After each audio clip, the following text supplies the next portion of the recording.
88편입니다.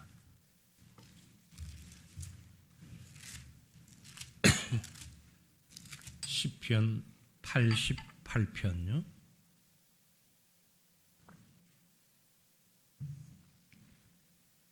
(1절부터) 마지막 절까지 조금 내용이 분량이 있습니다마는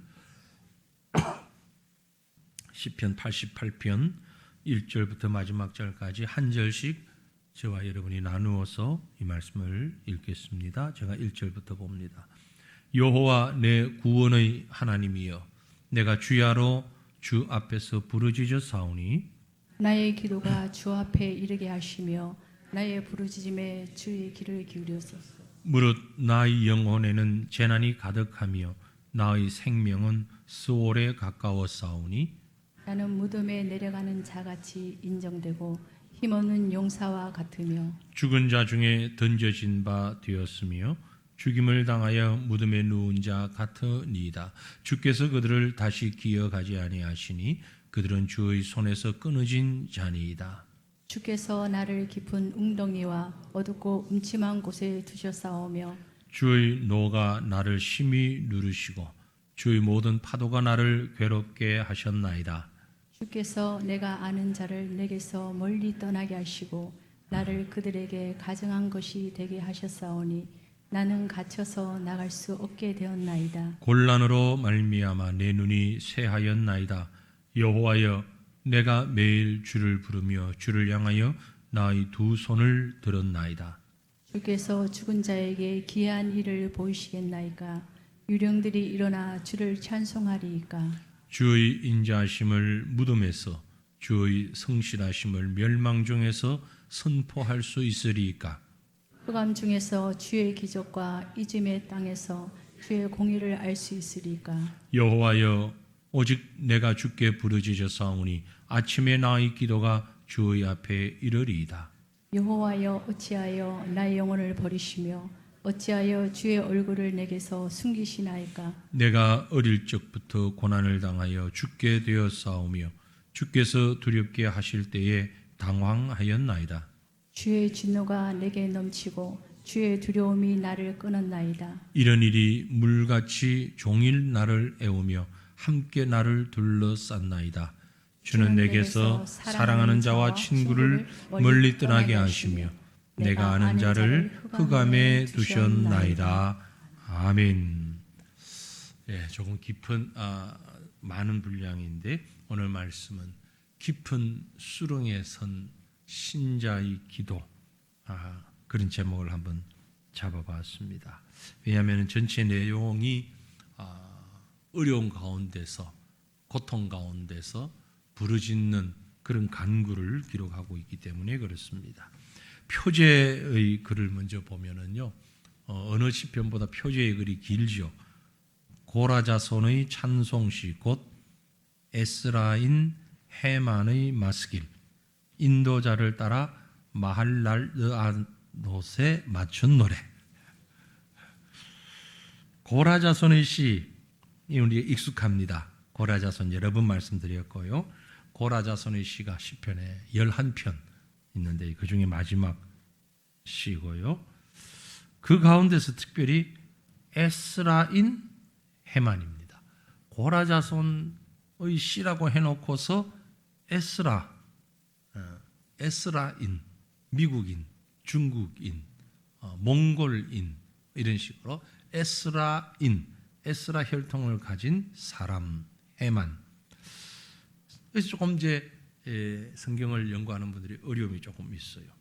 헤만이라는 이름은 다윗 왕 시대에 여두둔, 아삽 그리고 헤만 세 사람이 음악을 아주 인도하는 3대 악장 중에 한 사람인데, 문제는 다윗 시대의 헤만이 에스라인이 아닌 거예요. 에스라 사람이 아니란 말이에요. 근데 여기에 헤만은 헤만인데 에스라 사람 헤만. 그래서 이제 찾아보니 솔로몬 왕 때에, 다윗 왕자의 솔로몬 왕 시대에 에스라인 헤만이 있습니다. 근데 문제는 이 솔로몬 시대 에스라인 헤만은 또 고라 자손이 아닌 거예요. 이게 어떡하냐. 그래서 이제 그런 것 때문에 학자가 있는 거잖아요. 연구하는 사람들이 그래서 있는 거예요. 그래서 연구를 해보니까 솔로몬 시대의 에스라 사람 헤만이 맞고, 그 에스라 사람 헤만이 이 찬송시를 지어가지고 고라 자손들이 부르는 찬송집에다가 올려놓은 거예요. 고라 사람들이 함께하는 찬송에다가. 그래서 고라 자손의 찬송 쉬면서 에스라인 헤만의 찬송이다, 해결이 된 겁니다. 그리고 그 다음에 있는 말이 뭐예요? 저도 발음이 잘 안 돌아갔는데, 마할랏 르안놋. 제가 어제도 연습을 많이 했는데 잘 안 돼, 이게. 마할랏 르안놋. 아니, 목사님이 그것도 못해요? 저도 못하죠. 이런 말을 잘 볼 수가 없으니까. 여러분 한번 해보실래요?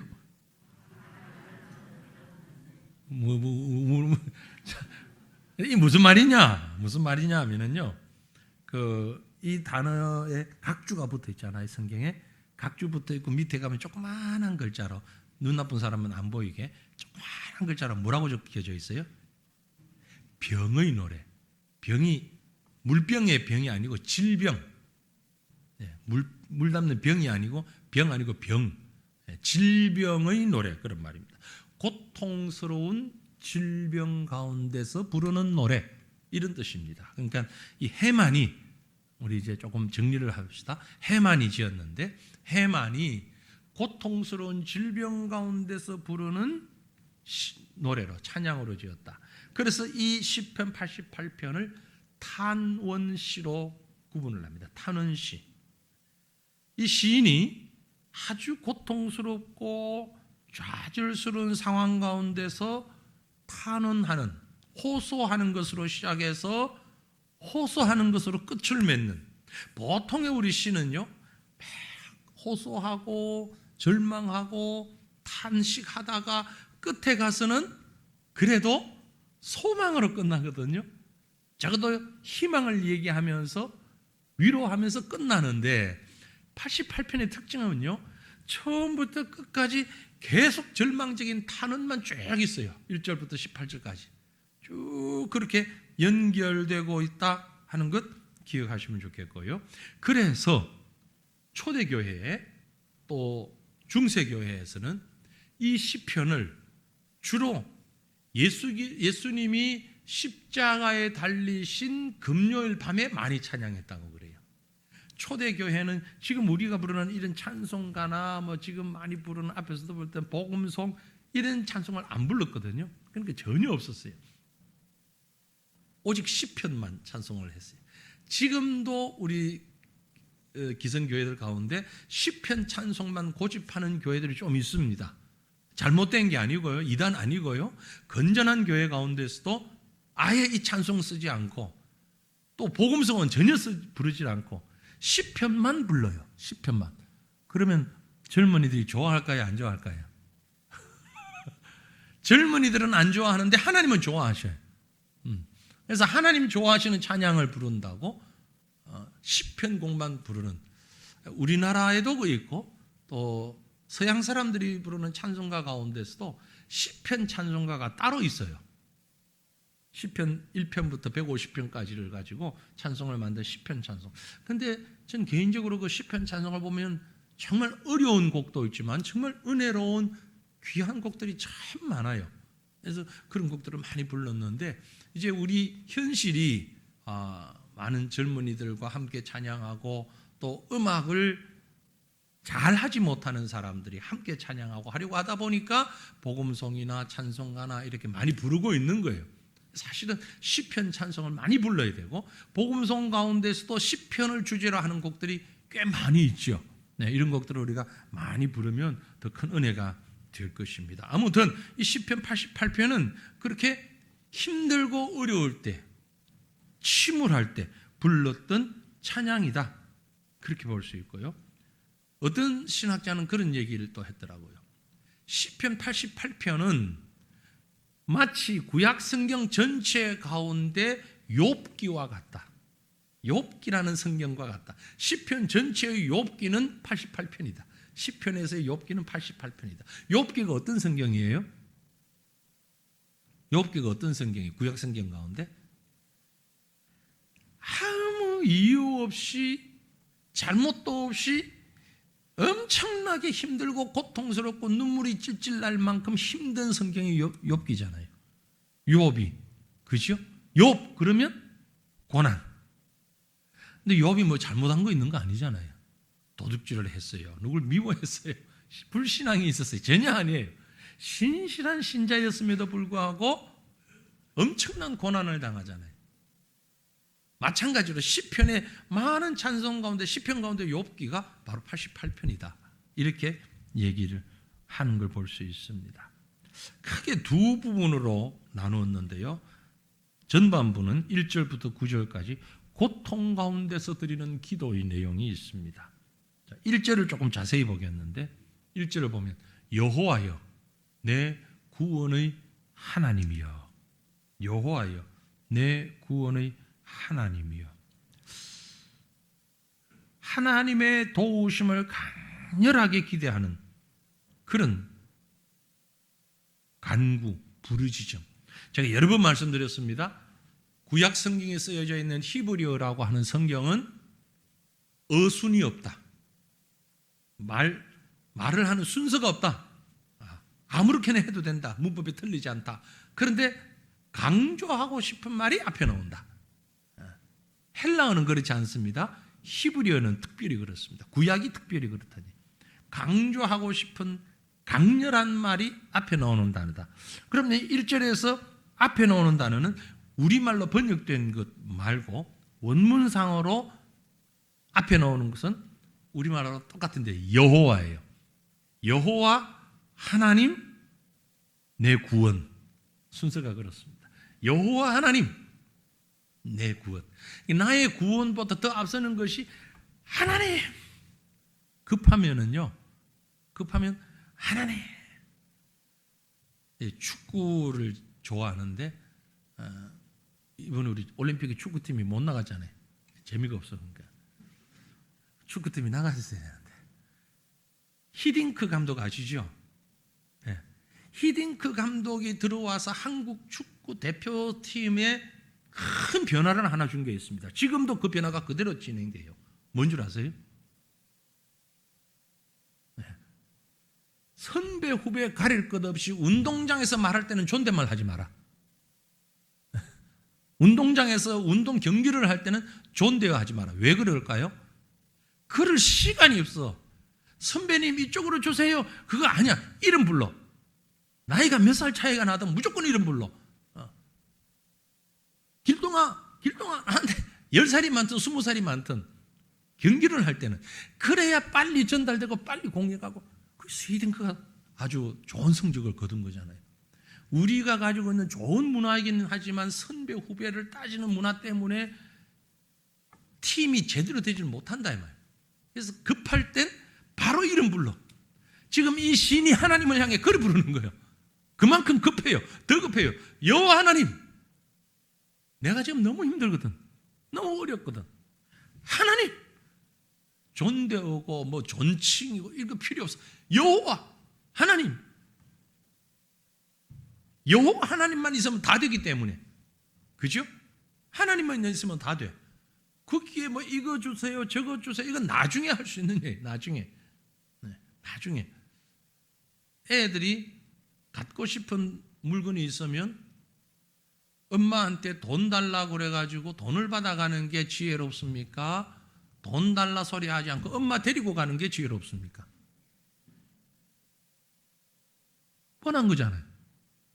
돈 얼마 받아가면 그 안에서 사야 되지만 엄마를 데리고 가면, 요즘은 엄마 안 가도 카드만 주면 되겠지만 엄마가 같이 가는 게 낫잖아요. 지금 하나님 앞에 간구하는 것이 하나님 이것 주세요, 저것 주세요, 이렇게 해주세요, 저렇게 해주세요. 그럴 시간이 없어. 이 시인은, 88편의 시인은. 그러니까 하나님 같이 가, 하나님 같이 가, 이 말이에요. 그만큼 급한 거예요. 여러분, 힘들고 어렵고 고통스러울 때 우리에게 주어진 최고의 무기는 뭐다? 하나님. 하나님. 그래서 제가 예전에 말씀드렸잖아요. 정말 고통스럽고 복잡하고 머리가 아프고 가슴이 아프고 기도해야 되는데 기도가 안 나오고 정말 기도해야 되는데 답답하고 그럴 때는 어떻게 기도하면 된다? 아버지. 그러면 되는 거예요. 거기에다가 뭐 미지알 고지알 이거 갖다 붙이려고 하지 말고 전능하신 우리의 창조주 되시고 만군의 여호와 우리와 함께 그거 다 안 해도 돼. 다 안 해도 돼. 딱 한마디 뭐? 아버지. 하나님 아버지. 다른 기도 안 나와. 그럼 1시간 내내 하나님 아버지. 아버지. 아버지. 아빠. 아버지. 아버지. 아버지. 톤에 따라서 아빠는 다 알아. 엄마는 다 알아. 그게 진정한 기도예요. 지금 88편의 시는 그 기도를 하고 있는 거예요. 뒤에 나오는 여러 얘기들 다 여호와 아버지, 여호와 아버지, 하나님.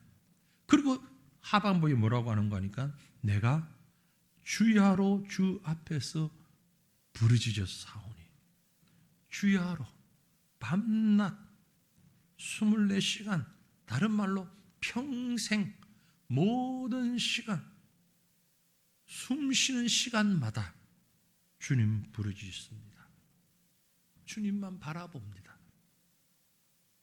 그리고 이 시인 해만이 구하는 게 있습니다. 간절히 구하는 게 있어요. 그게 뭔가 하니 2절입니다. 2절에 뭐라고 구해요? 나의 기도가 주 앞에 이르게 하시며 나의 부르짖음에 주의 귀를 기울여 주소서. 무슨 말이죠? 들어주십시오.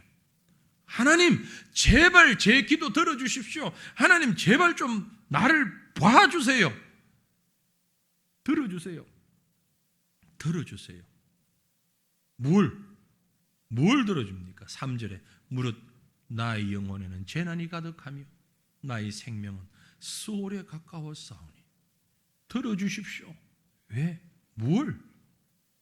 재난이 가득하고 내 생명은 수월에 가깝습니다. 수월이 뭐죠?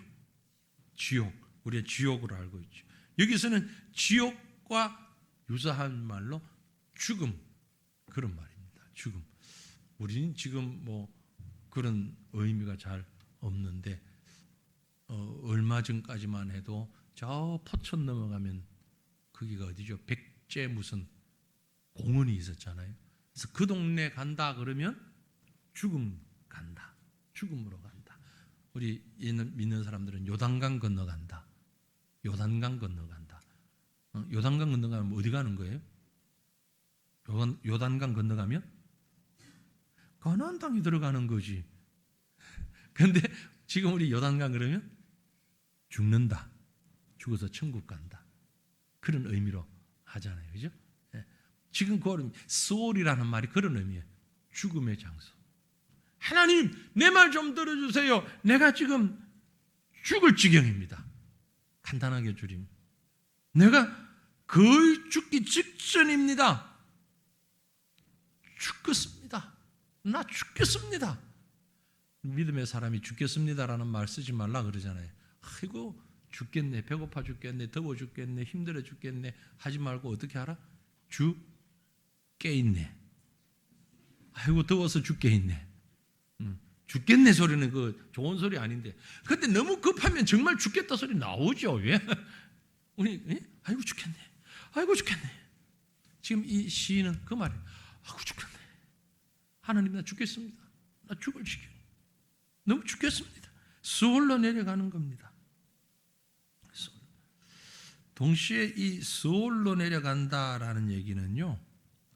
악한 사람이 죄를 많이 범한 사람이 사망의 장소로 내려간다는 의미입니다. 시편 55편 15절 보면 사망이 갑자기 그들에게 임하여 산채로 수월에 내려갈지라 그래요. 살아있는 채로 수월에 내려간다. 그러니까 지금 이 시인은요. 엄청나게 다급한 상황에서 하나님 부르짖는 거예요. 그 마음이 4절 5절에 이렇게 연결됩니다. 나는 무덤에 내려가는 자같이 인정되고 힘없는 용사와 같으며 죽은 자 중에 던져진 바 되었으며 죽임을 당하여 무덤에 누운 자 같으니이다. 주께서 그들을 다시 기억하지 아니하시니 그들은 주의 손에서 끊어진 자니이다.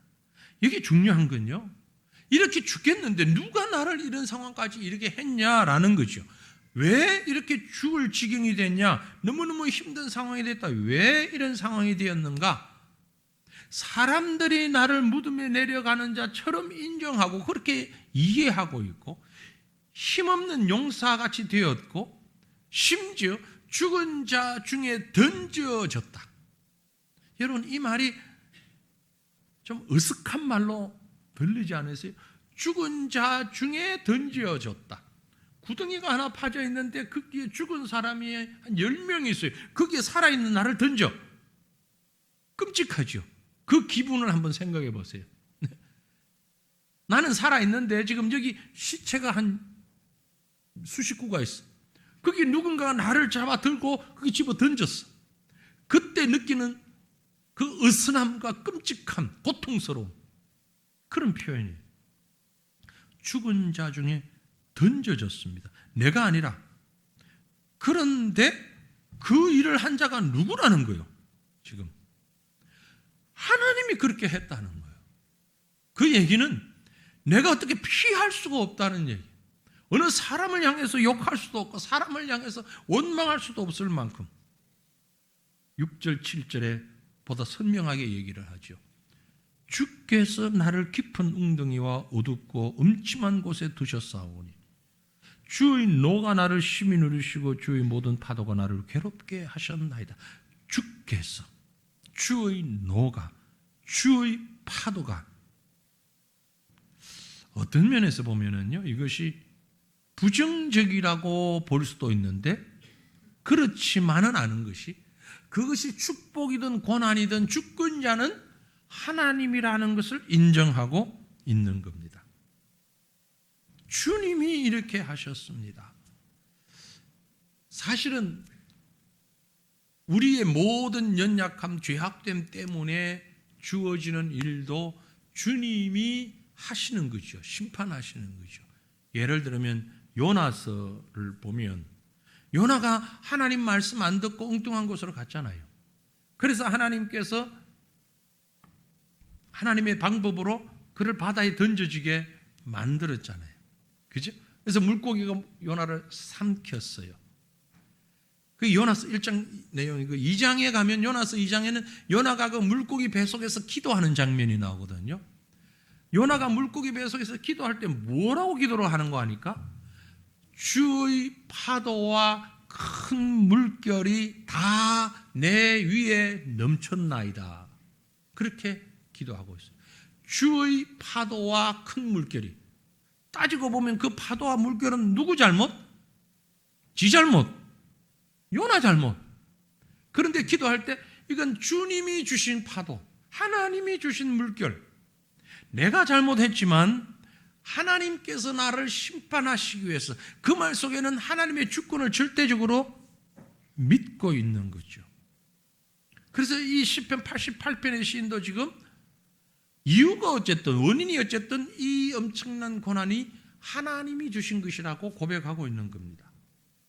이어서 8절 보면 이렇게 연결되죠. 주께서 내가 아는 자를 내게서 멀리 떠나게 하시고 나를 그들에게 가증한 것이 되게 하셨사오니 나는 갇혀서 나갈 수 없게 되었나이다. 아까 제가 욥을 얘기했죠. 욥기라고. 이런 것 때문에 그래요. 내가 아는 자를 내게서 다 멀리 떠나게 하시고 나를 그들에게 가증한 자가 되게 하셨어요. 나만 죄인이요. 욥이 그랬잖아요. 욥의 아내가 욥 보고 하나님 저주하고 죽으라고 그러고, 새 친구가 와가지고 계속 욥에게 하는 말이 너 하나님 앞에 잘못한 거 있지? 빨리 회개해. 욥기 2장부터 나오는 그 참 많은 변론들이, 거의 40여 장에 걸쳐서 나오는 변론들이 친구들이 욥에게 계속 몰아붙이는 얘기예요.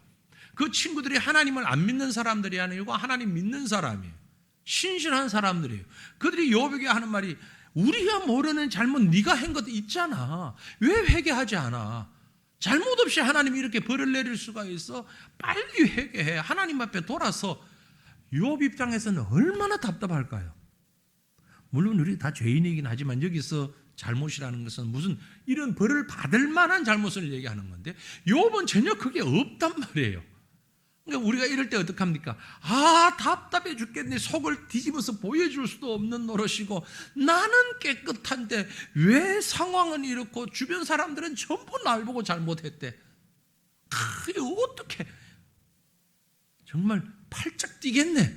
미치겠네 사람. 예? 그런 경험 없으세요? 솔직히 있지요. 예. 난 분명히 그 정도 문제가 아닌데 주어진 상황도 여건도 주변 사람도 전부 날 보고 나만 죽일 놈 되는데 사실 내가 그렇게 잘못한 것도 아닌데 호소할 곳은 하나님밖에 없어요. 하나님이 도대체 어떻게 해야 합니까? 나만 죽일 놈 됐습니다. 나를 그들에게 가증한 것이 되게 했습니다. 나는 갇혀서 나갈 수가 없습니다. 이제 어디로 피할 길이 없습니다. 그때 할 수 있는 일이 뭘까요? 하나밖에 없습니다. 하나님 보는 거죠. 9절 말씀이 그 말씀.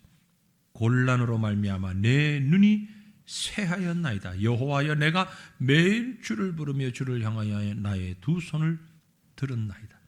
내 눈이 쇠하였다는 얘기는 내 건강 다 잃어버렸다는 얘기예요. 정말 힘들고 어려우면 눈앞이 캄캄하잖아요. 바로 그런 의미. 건강 다 잃어버렸는데 소망은 하나밖에 없습니다. 주님 향하여 내 손을 듭니다. 이게 사실 고난 가운데 빠졌을 때 우리의 유일한 통로이고 방법이죠. 여러분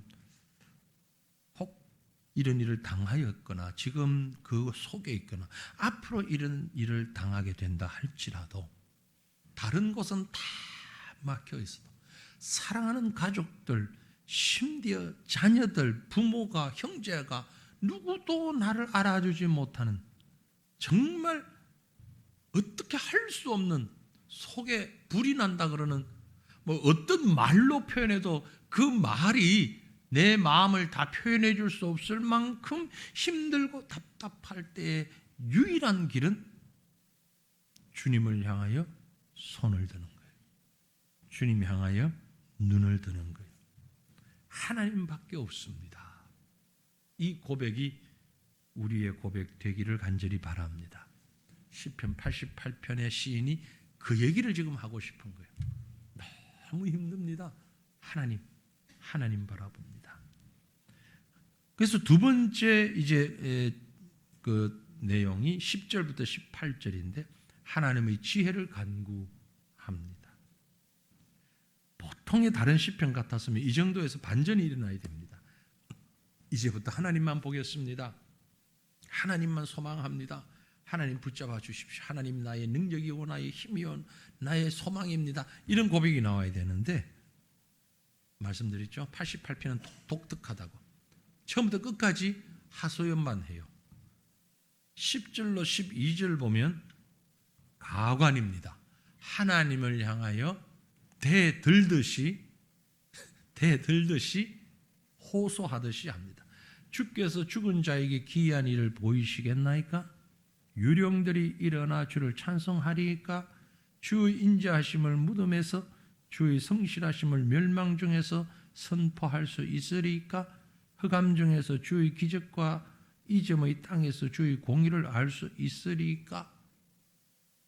우리말 성경에 조금 제가 하고 싶은데 못하는 안 돼 있는 것이 부호가 없다는 거죠. 마침표도 없고 쉼표도 없고 물음표도 없고 그렇죠? 우리 성경에 이게 우리가 성경을 이해하는데 상당히 걸림이 될 때가 많습니다. 다음에 성경 번역할 때는 좀 그 부호를 좀 넣으면 좋겠어요. 마침표, 쉼표, 뭐 느낌표, 물음표 이런 거 훨씬 쉽잖아요. 지금 이 10절부터 12절은 5개의 질문인데 국어 문법적으로 보면 부가 의문문이라고 그럴까요? 부정적 부가 의문문이에요. 주님께서 죽은 사람에게 기적을 베푸시겠습니까? 물음표. 그 말이에요. 하나님, 살아있는 나를 놔두고 죽은 사람에게 기적 베푸실 거예요? 유령들이 일어나서, 유령이 없죠. 그러나 이제 사람들이 생각하는, 유령들이 일어나서 주님 찬양할 수 있다고 생각하십니까? 아니라는 것이. 무덤에서 주님 사랑을, 죽은 사람들 사이에서 주님 성실하심을 말할 수 있겠습니까? 흑암 속에서 주님의 기적을 알 수 있겠습니까? 망각 속에서, 이점 속에서 주님의 공의로우심을 알 수 있겠습니까? 전부 물음표가 붙는 거죠. 하나님한테 마치 대들듯이. 아니 이래가지고 뭐 될 거라고 생각하세요? 하나님 지금 죽은 사람들하고 같이 노실 거예요? 죽은 사람들 구원하실 거예요? 귀신들하고 노시려고 그래요? 왜 나한테는 안 해요? 이런 말이 숨어 있는 거죠. 한마디로 하나님께서 나를 건져주신다면 내가 죽기 전에 하셔야지, 내 죽고 난 뒤에 하면 무슨 소용이 있습니까? 이런 마음이에요 지금. 하나님 내가 무덤에 내려간 다음에 무슨 나한테 황금 덩어리 준들 내가 무슨 소용이 있어요? 하나님 내가 유령들에게 붙잡혀 있을 때에 하나님 나를 보고 찬송하라고 그러면 내가 무슨 찬송을 어떻게 하겠습니까? 살아있을 때 그것도 찬송도 하는 거지. 네? 나 죽고 난 뒤에 뭐 하려고 여태껏 나를 붙잡아 주지도 않고 살려주지를 않는 것입니까?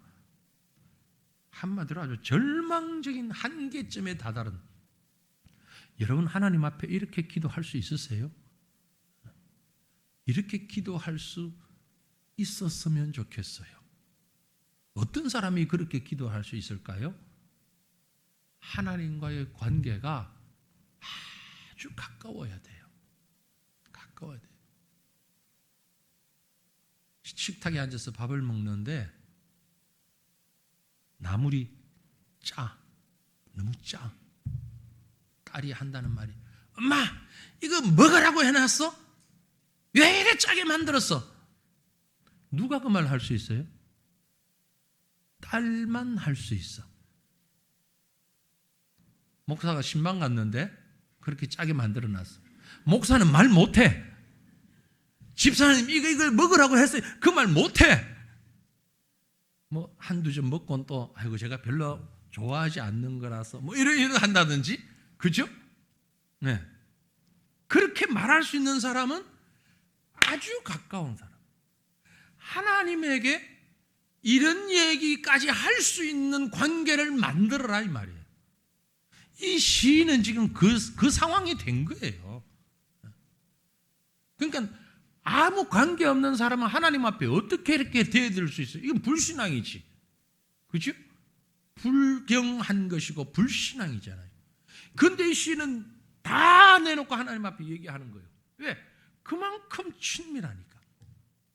그 속에 하나님을 향한 간절한 간구가 있는 거예요. 우리 예수님께서 십자가를 지실 때에 얼마나 고통스럽습니까? 그때 예수님이 십자가상에서 외친 말씀이 있어요. 제9시점 예수께서 크게 소리질러 이르시되 엘리 엘리 라마 사박다니, 나의 하나님 어찌하여 나를 버리셨나이까?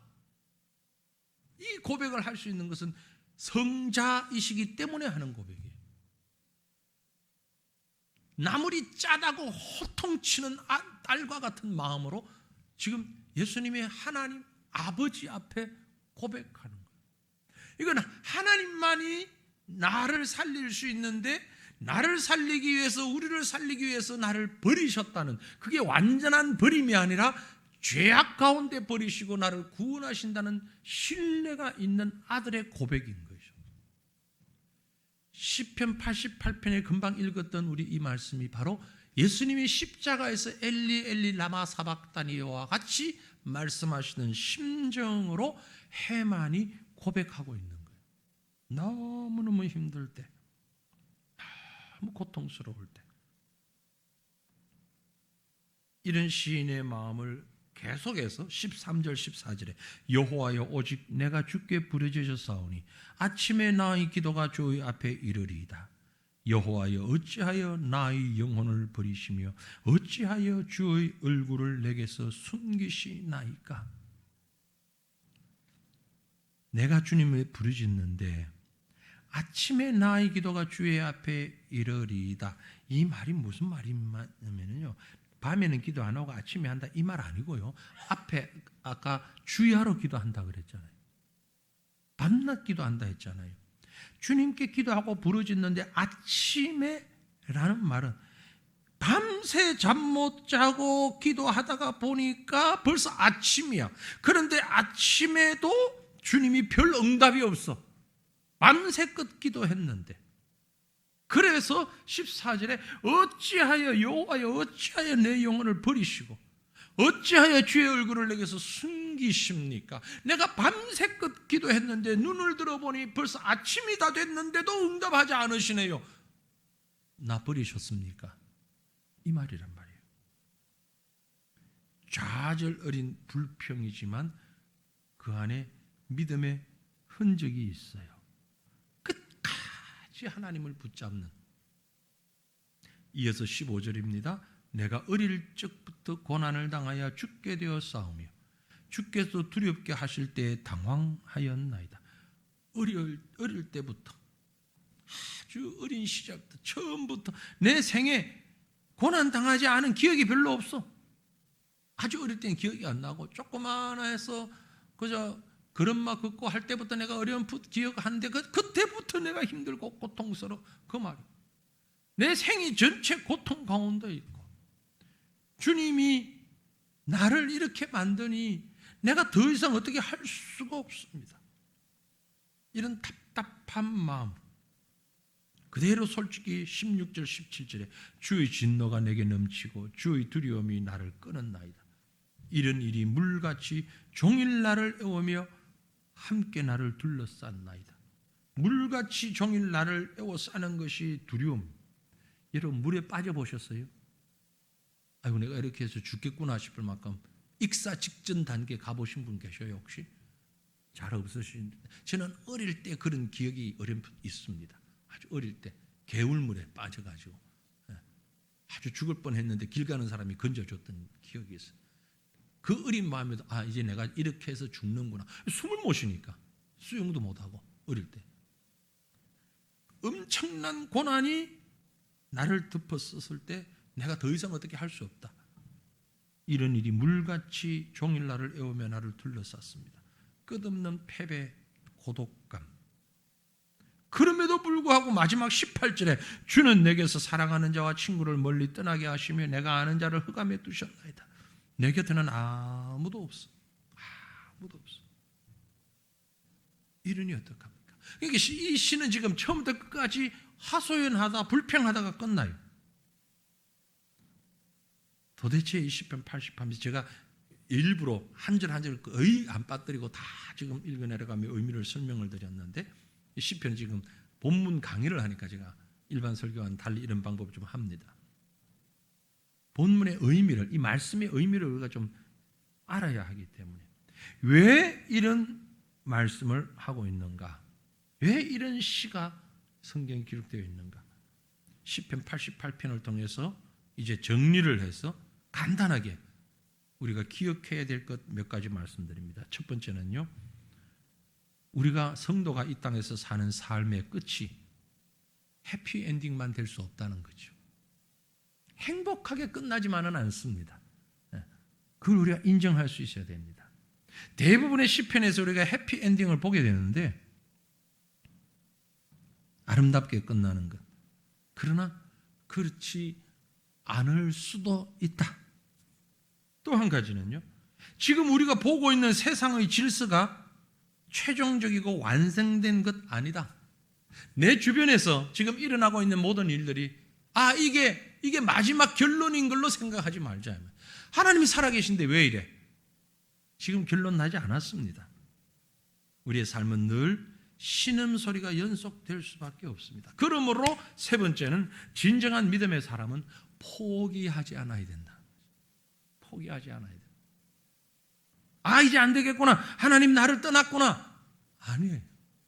하나님이 함께 계셔도 믿음의 사람도 신실한 신앙으로 나아감에도 불구하고 이런 고난과 고통은 언제든지 있을 수 있다. 마치 물이 있는 것처럼 공기가 있는 것처럼.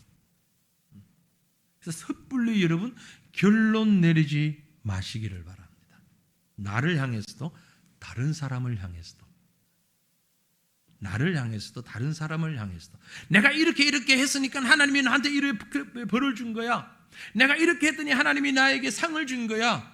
당신이 그렇게 잘못되어 있는 것은 하나님 앞에서 회개해야 돼. 결론을 내리지 마시길 바랍니다.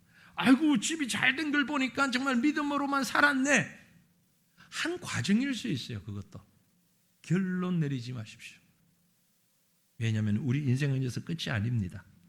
중요한 것은요, 네 번째로 우리가 살아가는 삶에는, 인생에는 사람들이 이해하지 못하는 하나님만 알고 계시는 큰 이유와 목적이 분명히 있다는 사실, 이걸 기억하시길 바랍니다. 이걸 기억하고 믿는 자가 이런 시를 찬양할 수 있는 자입니다. 도저히 예수님의 십자가가 이해가 안 돼. 안 될 수 있어요. 그걸로 두라는 얘기예요. 욥이 고난당한 것이 도대체 그래도 그렇지 왜 하나님께서 그렇게 그대로 두라는. 아니, 하나님의 사람들이 신앙생활 잘 하는데 왜 그런 문제가 생길까? 예배당에 왜 불이 나지? 이해가 안 될 수 있어요. 억지로 이유를 끄집어 들고 와서 결론을 맺으려고 애쓰지 마세요. 왜냐하면 우리가 이해하는 것과 하나님의 계획은 다릅니다. 겸손히 이 모든 일들 가운데서 겸손히 하나님의 하나님 되심을 인정하는 겸손이 필요합니다. 시편 46편 10절에 이르시기를 너희는 가만히 있어 내가 하나님 됨을 알지어다. 가만히 있어 내가 하나님 됨을 알지어다. 내가 문나라 중에서 높임 받으리라. 내가 세계 중에서 높임 받으리라. 언제? 하나님의 때에. 선교지에 나가보면 이런 일들은 수없이 볼 수 있습니다. 분명히 복음 위해서 생명 걸고 나갔는데 그 생명 순식간에 아무 허무하게 가치없이 사라져버린 때가 있어요. 아니, 이렇게 허무하게 하나님이 살아계시면 왜 이런 일이? 하나님 살아계신데 어떻게 이런 일이 일어날 수 있어? 가깝게는 여러분의 일터에서, 여러분의 가정에서 얼마든지 일어날 수 있습니다. 그때마다 결론 내리지 마십시오. 하나님 되심만 기억하면 됩니다. 결론적으로 베드로전서 4장 12절 13절 말씀 함께 읽겠습니다. 같이 읽습니다. 사랑하는 자들아, 너를 연단하려고 오는 불시험을 이상한 일 당하는 것 같이 이상히 여기지 말고 오히려 너희가 그리스도의 고난에 참여하는 것으로 즐거워하라. 이는 그의 영광을 나타내실 때에 너희로 즐거워하고 기뻐하게 하려 함이라. 아멘. 불 같은 시험 다가온다 할지라도, 앞에서 여러 가지로 표현했는데 말로 표현할 수 없을 만큼 답답하고 힘들고 고통스러운 죽음에 직면한 일, 모든 사람이 다 떠나고 나 혼자 있는 그런 상황이 할지라도 이상한 일을 당하는 것 이상히 여기지 말라. 오히려 그리스도의 고난에 동참하는 것으로 즐거워하고 기뻐하라. 이 말씀이 저와 여러분이 살아가는 신앙의 과정에서 중요한 기준이 되고 또 가이드가 되고 지도가 되는 그런 귀한 말씀 될 수 있기를 우리 주님의 이름으로 축원합니다. 기도하십시다. 함께 기도할 때에 하나님, 내게 여러 모양의 고난도 고통도 아픔도 답답함도 있습니다. 그럼에도 불구하고 그 속에서 하나님